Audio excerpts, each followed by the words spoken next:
நமது மென்மை அறக்கட்டளையில் பயணிக்கும் அனைத்து நல் உள்ளங்களுக்கும் அன்பான வணக்கம்.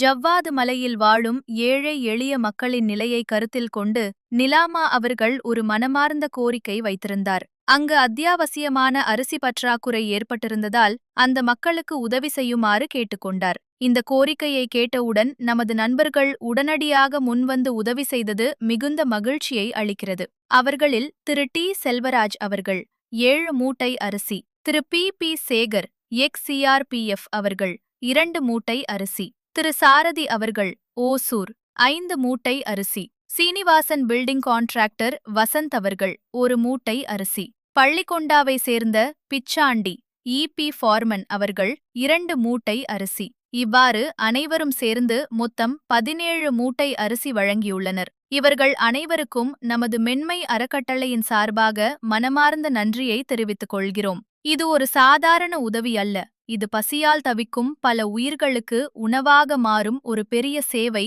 நாம் வழங்கும் இந்த அன்னதானம் அந்த மலைப்பகுதியில் வாழும் பல முதியவர்களுக்கும் குடும்பங்களுக்கும் தினமும் ஆதரவாக இருக்கிறது. நண்பர்களே, இந்த சேவை தொடர்ந்து நடைபெற உங்கள் ஒவ்வொரு உதவியும் மிகவும் முக்கியம். நீங்கள் அளிக்கும் சிறிய உதவியும் ஒரு பெரிய மாற்றத்தை உருவாக்கும். நீங்கள் விரும்பினால் அரிசி, உணவுப் பொருட்கள் அல்லது நிதி உதவி மூலம் இந்த சேவையில் இணைந்து கொள்ளலாம். நமது மென்மை அறக்கட்டளை 2500க்கும் மேற்பட்ட முதியவர்களுக்கு தினமும் அன்னதானம் வழங்கி வருகிறது.